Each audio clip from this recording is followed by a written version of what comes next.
నమస్తే.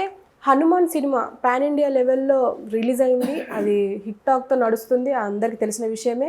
ఇప్పుడు 'triple R', 'Baahubali' కలెక్షన్‌లు కూడా దాటిపోతుంది అని ఒక వార్త బాగా వినిపిస్తుంది. దీన్ని విశ్లేషించడానికి మనతో పాటు సీనియర్ జర్నలిస్ట్ దాము బాలాజీ ఉన్నారు. ఆయనని అడిగి తెలుసుకుందాం. నమస్తే సార్. సార్ ఎలా సార్ ఇప్పుడు 'హనుమాన్' సినిమా ఒక చిన్న హీరో సినిమా. అది ఇప్పుడు పెద్ద పెద్ద హీరోలు ఇటు చూసిన రామ్ చరణ్, ఎన్టీఆర్, మళ్ళీ 'బాహుబలి' అంటే ప్రభాస్, వీళ్ళ కలెక్షన్లు దాటిపోతుంది అని చెప్పేసి అంటున్నారు. ఎంతవరకు కరెక్ట్ అంటారు? కరెక్టే ఇన్ఫర్మేషను. ఎందుకంటే అమెరికాలో ఇప్పటివరకు కలెక్షన్లు దాదాపు 5 మిలియన్ అమెరికన్ డాలర్లు అని చెప్తున్నారు. ఇది ఆల్రెడీ 'త్రిబుల్ ఆర్'ని దాటేసిందని చెప్తున్నారు. ఇటు 'సలార్'ని, 'బాహుబలి 2', 'బాహుబలి ద కన్క్లూజన్' దాన్ని కూడా దాటేస్తుంది త్వరలోని. ఇప్పుడైతే ఆ క్లబ్లో చేరింది. ఇది ఒక సంచలనంగానే చెప్పుకోవచ్చు. ఎందుకంటే ఆల్రెడీ కేజీఎఫ్ కానీ, తర్వాత 'కాంతార' వీటిని కూడా ఇది దాటేస్తుందంటగా చెప్తున్నారు. నిజానికి ఇంకా స్పీడ్గా దాటేది తెలుగు రాష్ట్రాల్లో థియేటర్ల కేటాయింపు జరగలేదు కాబట్టి, కేటాయించిన థియేటర్లు కూడా వీళ్ళకి ఇవ్వలేదు కాబట్టి కలెక్షన్లు కొంచెం స్లోగా పికప్ అవుతున్నాయి. కానీ వీళ్ళకి కానీ అనుకున్న రేంజ్లో థియేటర్లు దొరుకుంటే డే 1 నుంచే ఇది కలెక్షన్లో దూసుకుపోయి ఉండేది. ఇంకొన్ని రికార్డులు చేసి ఉండేది. అది చేయలేదు. ఎందుకంటే 2 తెలుగు రాష్ట్రాల్లో కలిసి ఈ సినిమాకి ఇచ్చింది 500 థియేటర్లే. వాళ్ళకి ఈ కలెక్షన్లు ఈ మాత్రం రావడానికి కారణం నార్త్ ఇండియాలో వీళ్ళెవరికి తెలియదు. ఎవరికి ఓన్లీ ట్రైలరు, టీజర్ చూసే నార్త్ ఇండియాలో ఒక బజ్ క్రియేట్ అయింది. సో అక్కడ 1500 థియేటర్లు వీళ్ళకి దొరికాయి.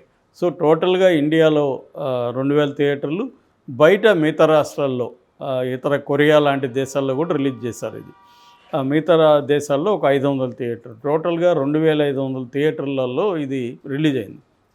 అంటే ఇది మరీ చిన్న, చాలామంది అనుకున్నట్టుగా ఇదేదో మరీ చిన్న 4 కోట్ల 5 కోట్ల సినిమా అయితే కాదు. దాదాపు 30 కోట్ల సినిమాని. కాబట్టి ఇప్పుడు ఏంటంటే బడ్జెట్లు 200 కోట్లు 300 కోట్లు ఉన్నాయి కాబట్టి మనం వాటితో కంపేర్ చేసి చిన్న సినిమా అంటున్నాం. రెండోది, దీంట్లో సూపర్ స్టార్లు ఎవరు లేరు కాబట్టి కూడా చిన్న సినిమా అంటున్నాం. కానీ బడ్జెట్ రీత్యా చేసినప్పుడు ఇదేమీ చిన్న సినిమా కాదు. బట్ ఇటువంటి జానరాలో వచ్చే సినిమాలో, అంటే ఒక సూపర్ హీరో సినిమాల్లో ఇది చిన్న సినిమా ఖచ్చితంగా. ఎందుకంటే ఈ బడ్జెట్లో సూపర్ హీరో సినిమాలు తీయడం అనేది వెరీ వెరీ డిఫికల్ట్. రెండోది విఎఫ్ఎక్స్ కానీ చాలా యూజ్ చేశారు. సో ఆ యాంగిల్లో చూసుకున్నప్పుడు ఇది లో బడ్జెట్ సినిమా అయినప్పటికీ కూడా ఈ స్థాయిలో కలెక్ట్ చేస్తుందని ఎవరు ఊహించలేదు. దీనికి ఒక కారణం ఏంటంటే దీంతోపాటు రిలీజ్ అయిన మిగతా సినిమాలు తెలుగులో పెద్దగా ఇంప్రెస్ చేయలేకపోవడం, ఆడకపోవడం. అంటే 'గుంటూరు కారం' అనుకున్నారు, అది చితికిలు పడింది. 'సైంధవుడు' అది ఫ్లాప్ అయింది. 'నాసామిరంగా' ఏమో యావరేజ్ అంటున్నారు. సో ఇవేవి కూడా కాంపీట్ చేయలేకపోయినాయి ఈ సినిమాను. కాబట్టి ఈ సినిమా ఆ రేంజ్లోకి వెళ్ళడానికి కూడా అది ఒక కారణం కావచ్చు. ఎందుకంటే తెలుగులో మాత్రం అవి కానీ ఏమన్నా ఆడుంటే ఈ సినిమాకి ఈ మాత్రం థియేటర్లు కూడా దొరికేది కాదు. ఇప్పుడు పెరుగుతున్నాయి అంటున్నారు, అది పెరిగేది కాదు. ఇప్పుడు 'గుంటూరు కారం' ఇవన్నీ ఫ్లాప్ అనే టాక్ వచ్చేసింది కాబట్టి ఆ థియేటర్లు కూడా ఇప్పుడు ఇవ్వాల్సిన పరిస్థితి. రెండోది, ఆల్రెడీ అగ్రిమెంట్లు చేసుకున్నాక కూడా థియేటర్లు ఇవ్వలేదు కాబట్టి వీళ్ళు కౌన్సిల్కి, ఛాంబర్లకి కంప్లైంట్ చేశారు. వాళ్ళు నోటీసులు ఇచ్చారు థియేటర్ ఎగ్జిబిటర్స్కి. కాబట్టి దిల్ రాజు లాంటి వాళ్ళకి కూడా నైజాంలో వీళ్ళకి థియేటర్స్ కేటాయించక తప్పలేదు. ఎందుకంటే దిల్ రాజుకి ఎప్పుడూ లేనన్ని విమర్శలు ఈసారి వచ్చే, ఆయన కూడా తీవ్రంగా రియాక్ట్ అయ్యారు. మీడియా మీద కూడా ఆయన చాలా సాఫ్ట్గా ఉంటారు, సాఫ్ట్గా మాట్లాడతారు. అలాంటి ఆయన కూడా చాలా హార్ష్గా వచ్చే పరిస్థితి వచ్చింది. ఎందుకంటే ఇది సచ్ ఎ కాంప్లెక్స్ ఇష్యూ. నేను ఆల్రెడీ దీని మీద చెప్పాను. సో ఈ కాంటెక్స్లో 'హనుమాన్' అయితే ఇంకా ఇప్పటికీ దాదాపు 72 కోట్లు ఎంత చెబుతున్నారు. అది రేపు ఎల్లుంట్లో 100 కోట్ల క్లబ్లోకి వెళ్తుంది. మేబీ 500 కోట్ల క్లబ్లోకి కూడా వెళ్ళొచ్చని ట్రేడ్ పండితులు అంచనా వేస్తున్నారు. ఎందుకంటే నార్త్ ఇండియాలో ఇంకే పెద్ద సినిమా ఇప్పుడు లేదు, ఇమ్మీడియట్గా తెలుగులో కూడా లేదు. కాబట్టి ఇదే బాక్స్ ఆఫీస్ కింగ్గా నిలబడుతుంది. కాబట్టి ఇది 500 కోట్ల, ఒకసారి ఇది ఊపందుకుంటే 500 కోట్ల కూడా పోయే అవకాశం ఉంది. ఎందుకంటే ఇది దీనికి నిజానికి వీళ్ళ పబ్లిసిటీతో బడ్జ్ పెద్దగా క్రియేట్ చేయలేదు, ఓన్లీ మౌత్ టాక్తో వెళ్ళిపోయింది అనమాట. పబ్లిసిటీ బడ్జ్ అంతా కూడా మిగతా సినిమాలకు ఉన్నింది, గుంటూరు కారం దాని లాంటిదని. ఇదేంటంటే ఓన్లీ ట్రైలర్ టీజర్తో ఆకట్టుకునింది. తర్వాత వీళ్ళిద్దరి producer and director Niranjan Reddy and Prasanth Varma వీళ్ళిద్దరు కాన్ఫిడెంట్గా మాట్లాడడం, వీళ్ళిద్దరు ఇది, అట్లాగే హీరో తేజ సజ్జా వీళ్ళ ఇంటర్వ్యూస్, వీళ్ళ కాన్ఫిడెన్సు, ఆ తర్వాత రామ మందిర ప్రాణ ప్రతిష్టకు ప్రతి టికెట్లో 5 రూపాయలు పంపిస్తామని చెప్పడం, ఇవన్నీ నార్త్ ఇండియాలో బాగా ఒక బడ్జెట్ అయితే క్రియేట్ చేశాయి. సో నార్త్ ఇండియాలోనే కలెక్షన్లు కూడా మనకి ఎక్కువగా ఇప్పుడు కనిపిస్తున్నాయి. ఎందుకంటే వాళ్ళకి ఇలాంటి సినిమా ఒకసారి ఎక్కిందంటే ఎలా ఉంటుందో మనం గతంలో నిఖిల్ సినిమా కూడా చూసాం, కార్తికేయ 2 కూడా. సో అది కూడా ఇంతే, అది కూడా చిన్న సినిమాగా బయలుదేరిన సినిమా పెద్ద హిట్ అయిపోయింది నార్త్లో. అంటే నార్త్లో ఏంటంటే రాముడు అంటే ఎంత క్రేజ్ ఉందో మనకు తెలుసు. అట్లాగే ఈ రామాయణం బేస్డ్ ఇటువంటి మైథలాజికల్ సినిమాలు అంటారు వీటిని. ఈ మైథలాజికల్ సినిమాలకి నార్త్లో చాలా డిమాండ్ ఉంటుంది. సో మనోళ్ళు ఏంటంటే సినిమా బాగుంటే చూస్తారు, లేకపోతే లేదు. కానీ నార్త్లో ఏంటంటే సినిమా అంత గొప్పగా లేకపోయినా కూడా ఆ థీమ్ అనేది వాళ్ళని అట్రాక్ట్ చేస్తుంది. ఇదేంటంటే సినిమా కూడా బాగా కూడా తీశారు, హీరో కూడా ఒక సూపర్ స్టార్ రేంజ్లో ఎలివేషన్స్ ఇచ్చారు, స్క్రీన్ ప్లే ఇంట్రెస్టింగ్గా ఉంది.